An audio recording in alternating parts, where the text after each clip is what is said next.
Às vezes, os laços de sangue são apenas correntes que nos prendem a um passado de expectativas frustradas.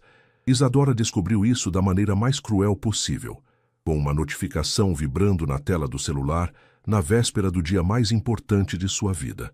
Uma mensagem fria, um silêncio que durou 3 anos e uma família inteira que escolheu o lado da conveniência e do status em vez do amor leal. No entanto, o tempo é um mestre paciente e a vida tem uma forma irônica de colocar o destino de quem nos feriu exatamente na palma das nossas mãos. Antes de começarmos essa história incrível, não se esqueça de curtir o vídeo, se inscrever no canal e contar pra gente nos comentários de onde você está ouvindo essa história. O frio de Curitiba naquela sexta-feira de junho parecia entrar não apenas pelas frestas das janelas do casarão no Batel, mas diretamente nos meus ossos. O cheiro de lírios brancos e laquê de cabelo inundava a suíte onde eu, Isadora, terminava os últimos preparativos para o ensaio do meu casamento. O vestido, uma peça de seda pura que custara meses de economia e planejamento, repousava sobre o divã como um fantasma elegante, esperando o grande dia. Eu me olhei no espelho e, pela primeira vez em meses, senti que a vida finalmente estava entrando nos eixos. Eu ia me casar com o Tiago, um homem que me amava pelo que eu era, e não pelo sobrenome que eu carregava. A paz, no entanto, durou o tempo exato de uma notificação vibrar no meu celular sobre a penteadeira de mármore. Eu esperava uma mensagem da florista ou, quem sabe, um "eu te amo", ansioso do Tiago. Mas quando deslizei o dedo pela tela, o nome Pai brilhou sob a luz dos lustres de cristal. O coração deu um solavanco. Minha relação com Altamiro nunca foi fácil, especialmente depois que ele se casou com Solange, uma mulher 10 anos mais jovem que ele, que trouxe a tiracolo 2 filhos, Hugo e Bárbara, que pareciam ter saído de um manual de como ser insuportável e parasita. A mensagem era um parágrafo seco, desprovido de qualquer pontuação emocional.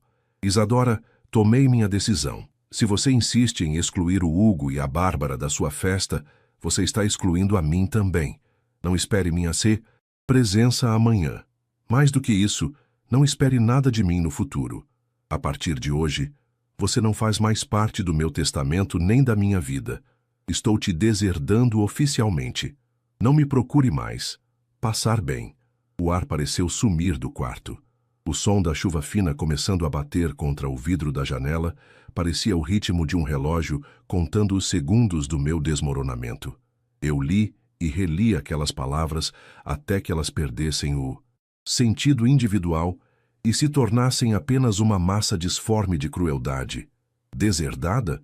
Por causa de Hugo e Bárbara? Para contextualizar, Hugo havia sido pego desviando dinheiro da empresa da família 1 ano antes, e Bárbara tinha o péssimo hábito de humilhar os funcionários da nossa casa. No meu casamento, eu queria apenas quem me amava de verdade. Eu queria paz.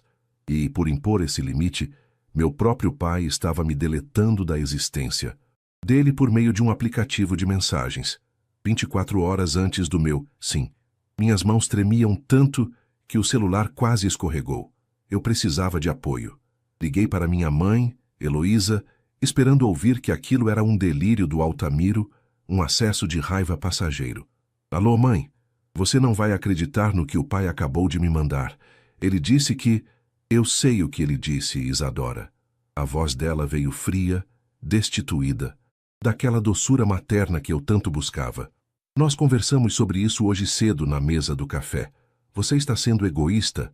O Altamiro proveu tudo para você a vida toda, e agora você quer humilhar a Solange deixando os filhos dela de fora? É uma questão de honra para o seu pai. Honra, mãe. Ele está me deserdando por mensagem. Amanhã é o meu casamento. Gritei, a voz embargada pelo sal das lágrimas que começavam a descer, borrando a maquiagem, cara. Pois arque com as consequências. Eu, sua irmã Letícia e suas tias concordamos com ele. Se você não consegue ser parte da família inteira, não será parte de nada. Não conte conosco amanhã. Se o Altamiro não vai, ninguém vai. O clique do telefone desligando soou como um tiro de misericórdia. Eu estava sozinha, em uma suíte luxuosa, cercada por seda, flores e o silêncio ensurdecedor da traição. O dinheiro do meu pai, e que sempre foi o alicerce de vidro daquela família, havia finalmente quebrado sob os meus pés. Minha irmã Letícia, com quem eu dividi segredos a infância inteira, preferiu o conforto da herança futura ao apoio no meu momento mais importante. Sentei-me no chão frio, abraçando os joelhos. O cheiro dos lírios agora me dava náuseas. Eu conseguia visualizar a cena na sala da casa deles.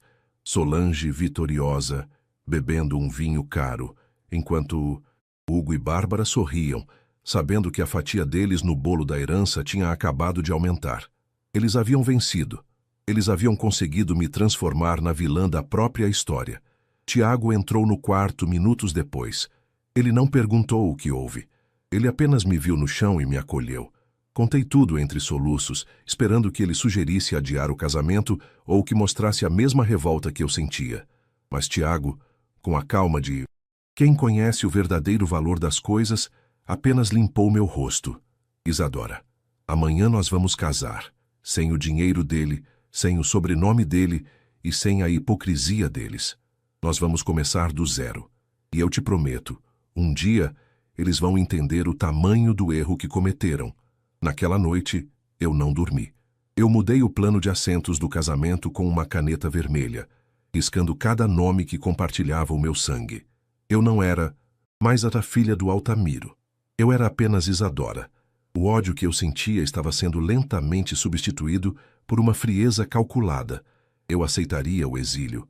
Eu trabalharia. Eu construiria minha vida com o Tiago. E eu esqueceria que um dia tive um pai. O casamento aconteceu sob um céu cinzento de Curitiba. A igreja estava vazia de um lado, o meu lado. Algumas amigas próximas e a família do Tiago preenchiam os bancos. Mas o vácuo, deixado por Altamiro, Heloísa e Letícia, era uma cicatriz aberta que todos podiam ver. Eu entrei sozinha. Caminhei em direção ao altar com a cabeça erguida, mas o coração em frangalhos. 3 anos se passaram. 3 anos de trabalho duro, de noites em claro ajudando Tiago em sua pequena empresa de consultoria financeira, de morar em um apartamento 1/4 do tamanho do que eu estava acostumada. Eu mudei meu número, bloqueei todos em redes sociais e enterrei o passado. Até que, em uma tarde chuvosa, ironicamente parecida com aquela do meu casamento, o passado resolveu bater à minha porta da forma mais burocrática e desesperada possível. Eu estava no escritório quando um envelope timbrado chegou. Não era uma mensagem de texto desta vez, mas algo muito mais valioso, um pedido de socorro jurídico. O império de Altamiro estava ruindo por causa de uma má gestão de Hugo, e havia um detalhe técnico, um antigo terreno herdado do meu avô materno, que exigia a assinatura de todos os descendentes diretos para ser liquidado e salvar a pele do meu pai da falência e de possíveis processos criminais. Olhei para o documento e uma chama que eu pensei ter apagado voltou a arder. Eles precisavam de mim e eu, finalmente, tinha o poder de dizer algo. 3 anos. É curioso como o tempo pode ser, simultaneamente, um remédio que cura e uma pedra de amolar que afia as arestas de uma memória, até que ela corte ao menor toque. Nosso pequeno apartamento no bairro do Bigorrilho era modesto se comparado à mansão cinematográfica do Batel onde eu cresci. Mas ele tinha algo que aquela casa nunca conheceu: a autenticidade. O cheiro de café passado na hora e o som das risadas de Tiago eram o meu novo santuário. Nós tínhamos construído uma vida sólida. Eu trabalhava como analista financeira sênior em uma multinacional, e Tiago havia transformado sua pequena consultoria em um negócio próspero. Não éramos milionários, mas éramos donos do nosso destino. O envelope que chegou ao meu escritório naquela tarde de terça-feira, no entanto, carregava o peso de uma era que eu julgava encerrada. O timbre do escritório de advocacia Bittencourt, em Associados, brilhava em dourado contra o papel creme. Eu conhecia aquele nome. Eles cuidavam dos interesses de Altamiro desde antes de eu nascer. Ao abrir o documento, meus olhos correram pelas cláusulas jurídicas e o cenário se desenhou com uma clareza cruel. Meu avô materno, seu Olavo, um homem que subiu na vida com as próprias mãos no interior do Paraná e que nunca confiou plenamente na ganância do meu pai, Havia deixado um terreno de proporções imensas na zona industrial de Curitiba. Era uma área que, com a nova lei de zoneamento, havia valorizado exponencialmente. No entanto, o testamento do vovô era uma armadilha para os oportunistas. O terreno só poderia ser vendido ou dado como garantia com a assinatura de todos os descendentes diretos. Sem a minha rubrica, aquela terra era um ativo morto, e Altamiro estava desesperado por esse ativo. Através de contatos que ainda mantive no meio empresarial, descobri a extensão do desastre. Hugo, o filho de Solange que meu pai tanto insistiu em colocar no meu casamento, tinha se provado um desastre administrativo. Ele convenceu meu pai a investir milhões da empresa de logística em esquemas de criptomoedas duvidosos e em um empreendimento imobiliário fantasma no litoral catarinense. O resultado? O império de Altamiro estava sangrando. Bancos estavam fechando o cerco, fornecedores protestavam títulos e o castelo de cartas estava a um sopro de desmoronar. O terreno do vovô Olavo era a única garantia que poderia salvar a empresa da falência e evitar que Altamiro perdesse a própria mansão e sua luxuosa aposentadoria. Meu celular, que não recebia uma chamada daquela parte da família há 1095 dias, começou a vibrar. O nome na tela fez meu estômago dar um nó. Letícia, minha irmã. Respirei fundo, sentindo o ar condicionado do escritório gelado contra minha pele, e atendi. Não disse nada. Isadora, você está aí? A voz dela era trêmula, despojada de toda aquela arrogância que ela destilou quando me chamou de egoísta no dia do meu casamento. Por favor, não desliga. Eu sei que erramos, mas a situação é crítica. O papai teve um pico de pressão. Está no Hospital Santa Cruz sob observação. Ele não dorme, Isadora. A empresa vai quebrar se não vendermos o terreno do vovô.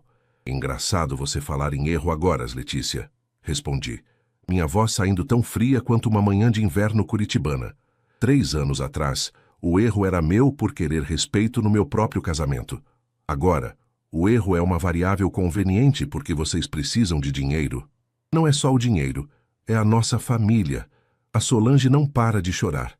A Bárbara teve que trancar a faculdade porque as contas foram bloqueadas. Se você assinar, o papai prometeu que vai dividir uma parte do valor com você.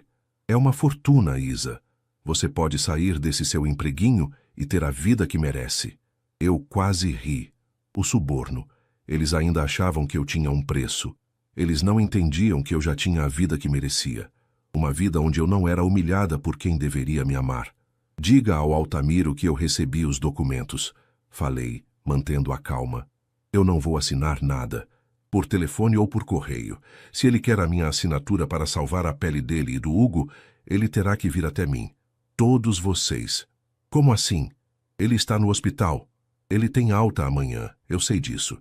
Se vocês querem que eu considere salvar o futuro de vocês. Quero todos na minha casa na sexta-feira à noite. Solange, Hugo, Bárbara, você, mamãe e o Altamiro. Estarei esperando às 20. Nenhum minuto a mais. Desliguei antes. Que ela pudesse protestar. Na sexta-feira, o clima em Curitiba estava pesado. Uma chuva fina e persistente que parecia lavar as ruas. Tiago estava ao meu lado, preparando um café simples. Não havia flores, não havia prataria de luxo, apenas a nossa realidade. Eu estava sentada à mesa de jantar, os documentos de Bittencourt abertos diante de mim. Às 20h em ponto, o interfone tocou. Eles entraram no meu apartamento como se estivessem entrando em um tribunal. Altamiro estava visivelmente envelhecido, apoiado em uma bengala de jacarandá, os olhos evitando os meus. Minha mãe, Heloísa, trazia um olhar suplicante que me dava náuseas. Era a mesma mulher que me deu as costas quando eu mais precisei. Solange e seus filhos vinham atrás, com uma expressão que oscilava entre a derrota e o ódio contido. Sentem-se, eu disse, sem me levantar. O silêncio era tão denso que o som da chuva lá fora parecia uma batida de tambor. Altamiro pigarreou, tentando recuperar um pouco da autoridade que um dia exerceu sobre mim. Isadora, minha filha, vamos colocar as mágoas de lado. O Bittencourt explicou que sua assinatura é uma mera formalidade para liberarmos o patrimônio do seu avô. Eu preparei um documento extra onde garanto a você 10% do valor da venda. São alguns milhões de reais. É um novo começo para todos nós. Olhei para Hugo, que estava com a cabeça baixa. O mesmo Hugo que, 3 anos atrás, rira quando soube que eu fora deserdada. Depois olhei para Solange, que agora apertava as mãos nervosamente. Um novo começo, pai? Perguntei, saboreando a palavra que eu não usava há anos. Você me deserdou por uma mensagem de texto. Você me disse para não esperar nada de você no futuro. Você me expulsou da sua vida por causa dessas pessoas que estão aqui hoje. E agora você vem à minha casa, no horário exato em que recebi aquela mensagem, me oferecer 10% do que é meu por direito para salvar o resto do seu império que o Hugo destruiu. Foi um momento de raiva, Isadora. Você nos desafiou. Heloísa exclamou, as lágrimas começando a brotar. Nós somos sua família. Família não deserta. Família não abandona no altar. Eu rebati, levantando-me lentamente. Vocês não estão aqui por amor ou por arrependimento. Vocês estão aqui porque eu sou o único obstáculo entre vocês e a falência total. Vocês querem a minha assinatura? Peguei a caneta sobre a mesa. Vi o brilho de esperança nos olhos de Altamiro. Vi Solange soltar um suspiro de alívio audível. Hugo chegou a dar um passo à frente, como se já estivesse visualizando o dinheiro caindo na conta. Eu tenho a minha resposta, eu disse, olhando diretamente nos olhos do meu pai. Mas antes, quero que você leia em voz alta a mensagem que me enviou 3 anos atrás. Eu a imprimi. Está aqui. Deslizei um papel com o print da mensagem de deserdamento para o centro da mesa. O rosto de Altamiro empalideceu. Ele sabia que o jogo estava mudando de mãos. O silêncio que se seguiu ao meu pedido foi tão denso que eu podia ouvir o tic-tac frenético do relógio de parede na cozinha. Um som rítmico que parecia contar os segundos finais da dignidade daquele homem. Altamiro olhou para o papel sulfite em cima da mesa, onde os caracteres daquela mensagem de texto, outrora luminosos na tela de um celular, agora pareciam gravados em pedra. Ele hesitou. Seus dedos, manchados pelo tempo e agora levemente trêmulos, tocaram a borda da folha. Isadora, isso é mesmo necessário? A voz dele saiu como um sussurro rouco, desprovida de qualquer resquício daquela autoridade inabalável que ele ostentava nos jantares de domingo. É a única condição para eu não rasgar esses documentos agora mesmo, respondi, mantendo o tom de voz plano, quase clínico. Eu sentia o olhar de Tiago sobre mim, um olhar de apoio silencioso, mas meu foco estava totalmente naquelas 6 pessoas que transformaram meu dia de noiva em um velório emocional. Altamiro pigarreou. Ele ajeitou os óculos e começou a ler, a voz falhando logo na primeira frase. Isadora, tomei minha decisão. Se você insiste em excluir o Hugo e a Bárbara, você está excluindo a mim também. Ele parou, respirando com dificuldade. O som da chuva lá fora parecia aumentar de intensidade, batendo contra o vidro da janela, como se quisesse entrar e participar do julgamento. Continue, ordenei. Não espere minha presença amanhã. Mais do que isso, não espere nada de mim no futuro. A partir de hoje, você não faz mais parte do meu testamento nem da minha vida. Estou te deserdando oficialmente. Não me procure mais. Passar bem. Quando ele terminou, o ar na sala parecia ter sido sugado. Minha mãe, Heloísa, cobriu a boca com a mão, desviando o olhar para um ponto qualquer no chão de madeira. Letícia, minha irmã, estava pálida. Solange, por outro lado, mantinha uma expressão de impaciência, contida, como se a leitura fosse apenas um interlúdio irritante, antes de colocar as mãos no dinheiro que salvaria seu estilo de vida. Passar bem. Repeti as últimas palavras dele, sentindo o gosto amargo delas. Você me enviou isso às 19h42 da véspera do meu casamento. Enquanto eu fazia o último ajuste no vestido, você me jogava no lixo. E vocês, olhei para minha mãe e Letícia, aplaudiram. Vocês acharam justo que eu fosse apagada da família porque não aceitei ser pisoteada pelos filhos da Solange. Nós estávamos sob pressão, Isa. Letícia tentou se justificar, dando um passo à frente. O papai estava nervoso. A empresa já passava por problemas e o dinheiro dele falava mais alto que o meu bem-estar, não é? Interrompi. 3 anos. Durante 3 anos eu fui uma estranha. Vocês não ligaram no Natal. Vocês não procuraram saber se eu e o Tiago tínhamos o que comer quando a consultoria dele quase faliu no primeiro ano. Vocês me deletaram. E agora, porque o Hugo, apontei para o rapaz que agora parecia querer sumir no sofá, decidiu brincar de investidor com o patrimônio do meu avô e quebrou a cara. Eu volto a ser família? Hugo finalmente explodiu, a arrogância superando o medo por um instante. Escuta aqui, Isadora. Você já fez o seu teatrinho. O papai está doente. A gente precisa dessa assinatura hoje. Você quer os 10%? A gente dá os 10%. Só assina essa droga de papel e para de se fazer de vítima. Você sempre foi a difícil, a certinha. Tiago fez menção de se levantar, mas eu coloquei a mão em seu braço, impedindo-o. Eu não precisava que ninguém me defendesse. A Isadora, que chorava no chão de um hotel de luxo, tinha morrido naquela noite de chuva. É fascinante, eu disse, olhando para Hugo com genuíno interesse, que você ainda ache que está em posição de exigir algo. Você destruiu o império do seu padrasto. Você é o motivo de ele estar aqui, na minha sala, implorando por uma assinatura. Voltei minha atenção para Altamiro. Ele parecia ter encolhido. O homem que eu via como um gigante na infância agora não passava de um idoso acuado pela própria ganância. Peguei a caneta Montblanc. Ironicamente, um presente dele de formatura que eu guardara como um lembrete do que eu nunca queria me tornar. E a posicionei sobre a linha pontilhada do documento de cessão do terreno. O silêncio voltou. Eu podia sentir a expectativa deles. Era quase tátil. Solange inclinou-se para a frente, os olhos brilhando. Altamiro soltou um suspiro de alívio, achando que o suborno e a humilhação tinham funcionado. Eu deslizei a ponta da caneta pelo papel, sentindo a textura do documento oficial. Mas em vez de desenhar as curvas do meu nome, eu apenas encostei a ponta no papel, criando um pequeno ponto preto. Olhei para o meu pai, o homem que me deserdou por mensagem de texto. Você me disse para passar bem e nunca mais te procurar, Altamiro. Eu segui seu conselho. Eu aprendi a viver sem o seu dinheiro, sem o seu sobrenome e sem a sua aprovação. Eu construí algo que você nunca vai ter, uma vida baseada na verdade, não em aparências. Afastei o documento para o centro da mesa, longe do meu alcance. Cruzei os braços e entreguei a resposta que estava engasgada há 1000 dias. Não assino. Passar bem, Altamiro.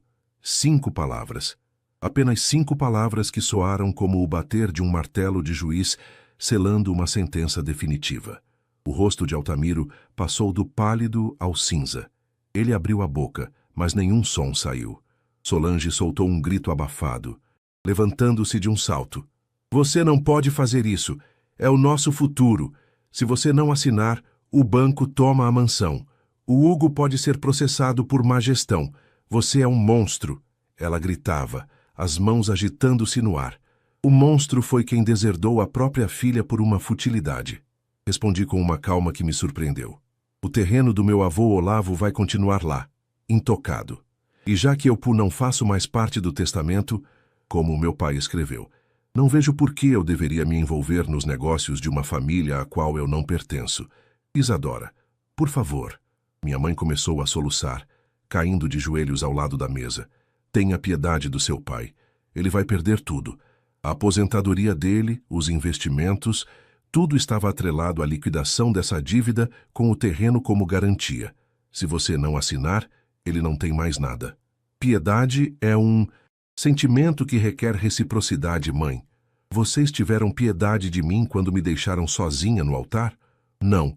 Vocês tiveram medo de perder o conforto. Agora, experimentem o desconforto que eu vivi. Levantei-me, sinalizando que a reunião tinha acabado.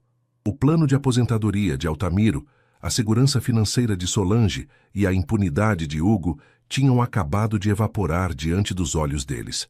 Sem aquela assinatura, o castelo de cartas não apenas balançava, ele estava em queda livre. Eles ficaram ali, paralisados na minha sala, enquanto eu caminhava até a porta e a abria, convidando o frio de Curitiba e a realidade para entrarem de vez na vida deles. O som da porta se fechando contra o batente ecoou pelo corredor do nosso apartamento como um trovão, finalizando uma tempestade que durara 3 anos. O silêncio que se instalou em seguida era denso. quase sólido, interrompido apenas pelo chiado baixo da chaleira elétrica na cozinha e pelo ritmo agora mais calmo da chuva batendo contra a vidraça. Tiago se aproximou de mim, mas não disse nada de imediato. Ele sabia que, naquele momento, as palavras eram desnecessárias. Eu sentia um peso imenso saindo dos meus ombros, uma leveza que eu não experimentava desde que aquela notificação maldita iluminara meu rosto na véspera do meu casamento. Eu caminhei até a janela e observei lá embaixo as luzes da rua refletidas no asfalto molhado. Vi o vulto de 6 pessoas saindo do prédio. Altamiro caminhava curvado, a bengala batendo erraticamente no chão, sendo amparado por uma Letícia que parecia ter envelhecido 10 anos em 1 hora. Hugo e Solange caminhavam à frente, gesticulando de forma agressiva um com o outro. Eu podia quase ouvir os gritos de recriminação cruzando o pátio. Eles eram o retrato da ruína que eles mesmos haviam cultivado. A ganância, que antes era o cimento que os mantinha unidos em torno do dinheiro do meu pai, agora era o ácido que os corroía. Nos meses que se seguiram, a queda do império de Altamiro foi noticiada nos círculos sociais de Curitiba como um escândalo suculento.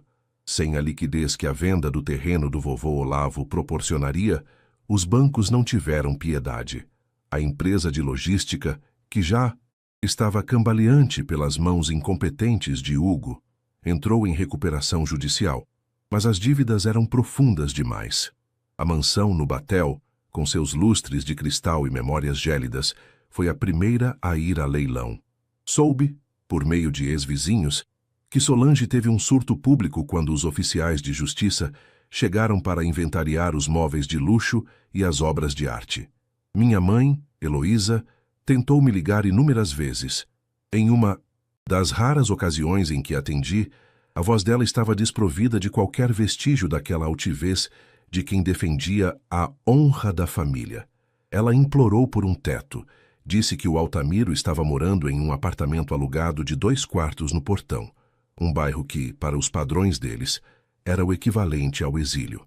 Ela falou sobre como Hugo tinha desaparecido com o pouco que restava do caixa 2 da empresa e como Bárbara agora trabalhava como recepcionista para pagar as próprias contas. Isadora, por favor, você tem um quarto sobrando. Seu pai está deprimido.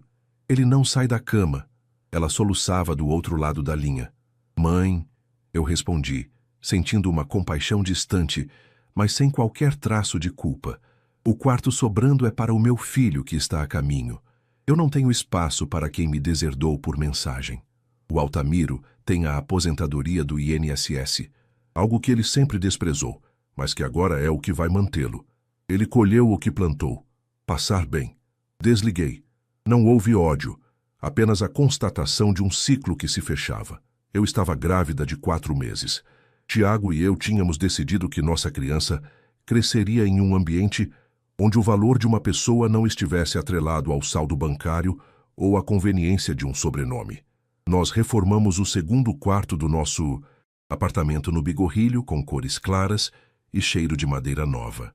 Cada detalhe, desde o berço até as pequenas roupas de algodão, foi comprado com o fruto do nosso trabalho honesto. Um dia, cerca de 6 meses após a fatídica reunião na minha sala, eu precisei ir ao centro de Curitiba para resolver uma questão documental. Enquanto caminhava pela rua 15 de novembro, o vento enconado soprava frio, obrigando-me a ajustar minha japona. Escura. Foi quando eu o vi. Altamiro estava sentado em um banco de madeira perto do bondinho da leitura. Ele vestia um sobretudo que já fora elegante, mas que agora parecia grande demais para seu corpo minguado. Ele observava os pombos com um olhar vazio. Não havia mais a bengala de jacarandá. Em seu lugar, uma de alumínio simples, dessas compradas em farmácia de bairro. Ele não me viu. E, pela primeira vez, eu não senti o impulso de atravessar a rua ou de confrontá-lo. Eu apenas segui meu caminho, sentindo o chute suave do meu bebê no ventre. A vingança não era vê-lo na miséria. A vingança era eu ser feliz apesar dele. O terreno do vovô Olavo continuou lá, coberto pela vegetação e cercado por muros grafitados. De vez em quando, eu passava por ele e sentia um perfume suave de terra molhada e pinheiros. O cheiro que me lembrava da infância antes de tudo se corromper. Eu nunca assinaria aquele documento para salvá-los, mas decidi que, quando meu filho fizesse 18 anos, eu daria a ele a herança do bisavô, não como um fardo de dinheiro, mas como um recurso para ele construir algo bom no mundo, algo que não pudesse ser destruído por uma mensagem de texto. Hoje, quando olho para trás, percebo que aquelas 5 palavras, não assino, passar bem, Altamiro, foram o meu verdadeiro grito de independência. Elas não foram ditas com fúria, mas com a autoridade de quem retomou as rédeas da própria narrativa. A vida no Brasil pode ser dura, e os laços familiares podem ser complexos, como os nós de uma rede de pesca velha. Mas nada é mais poderoso do que a paz de espírito de quem sabe que não deve nada a ninguém. Tiago chegou em casa naquela noite com um pacote de pinhão cozido, o cheiro quente invadindo a sala e dissipando o frio. Curitibano. Nós nos sentamos à mesa, a mesma mesa onde o destino de um império fora selado meses atrás. Nós rimos de bobagens, planejamos o futuro e agradecemos pelo pão de cada dia. A família que eu perdi no altar fora substituída por uma família de verdade, construída sobre rocha e não sobre areia movediça. O plano de aposentadoria de Altamiro desmoronou. Sim, mas o meu plano de vida, aquele que começou no momento em que eu fui deixada sozinha naquela igreja vazia, estava apenas florescendo. Eu fechei os olhos e, por um momento, pude ouvir o som do silêncio de Curitiba, uma cidade que guarda segredos sob a névoa, mas que, para mim, agora brilhava com a clareza de quem finalmente encontrou o seu lugar. Eu estava em casa, eu estava segura e, acima de tudo, eu estava livre.